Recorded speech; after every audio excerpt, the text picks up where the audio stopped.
You are sitting in a dark room. A voice begins to speak. Within seconds, your brain forgets the walls around you. Suddenly, you're walking through an ancient forest.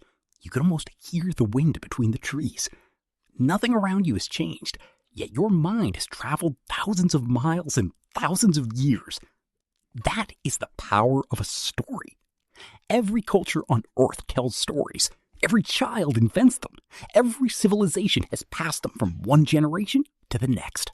Stories survive wars, disasters, and even the collapse of empires. But why? At first, the answer seems obvious. Stories entertain us. They make us laugh, cry, and wonder. But entertainment is only the surface. Hidden underneath is something far older, something that helped shape the human species itself. More than 300,000 years ago, our ancestors gathered around campfires after sunset. The darkness beyond the flames was filled with danger. Predators hunted silently. Strange sounds. The fire did more than keep people warm. It extended the day. After the hunt was over, something new became possible. People had time to think instead of simply surviving. Anthropologist Polly Weister studied modern hunter-gatherer groups in southern Africa. She discovered a fascinating pattern. During the day, conversations focused on practical tasks, hunting, gathering, making tools, solving immediate problems. But after sunset, everything changed. People began telling stories. They spoke about ancestors, spirits, heroes, betrayal, courage, strange events no one could explain. Nearly 80% of nighttime conversations centered on storytelling, history, or social relationships. Why would evolution reward something that seems so unproductive? Because stories quietly solved problems before they happened. Imagine hearing about a selfish hunter who refused to share food. At first, it sounds like The oldest stories were never written down. They lived inside human memory. For thousands of generations, every lesson, every warning, and every piece of history survived because someone remembered it well enough to tell it again. That sounds impossible.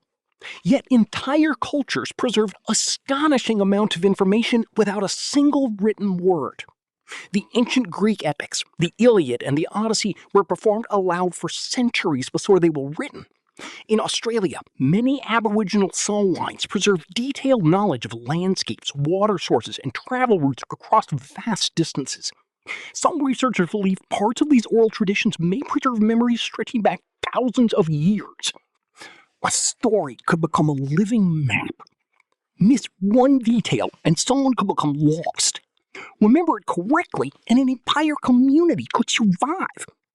Psychologist Dan McAdams argues that humans don't simply tell stories, we build our identities from them. Think about how you answer the question, who are you? Most people don't live. Every time you remember your past, your brain opens the memory for editing. Neuroscientist Kareem Nader helped demonstrate that memories are not permanently fixed. When we recall them, they briefly become flexible before being stored again. Scientists call this reconsolidation. In other words, remembering can subtly change what you remember. That sounds unsettling, but without this ability, learning would be far more difficult. Your brain constantly updates old experiences with new information. It connects separate events into a larger picture. That makes your personal story more useful, even if every detail is not perfectly preserved. Stories do something similar for entire societies. A nation tells stories about its founding. A family tells stories about its grandparents. A company tells stories about its beginnings. These narratives create a shared identity between people who may never have met. Historian Yuval Noah Harari argues that humans became the dominant species because we can cooperate around shared beliefs and imagined realities.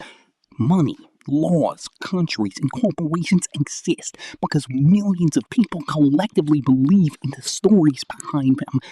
That idea A child hears a bedtime story.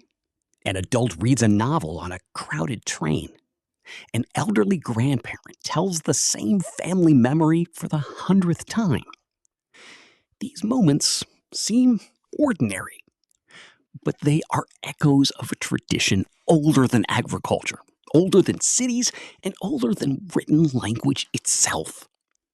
For hundreds of thousands of years, stories have carried humanity's greatest ideas across generations. They taught our ancestors where to hunt. They warned children which rivers to avoid. They preserved languages before alphabets existed. They united strangers into tribes, tribes into kingdoms, and kingdoms into civilizations. Even science depends on storytelling.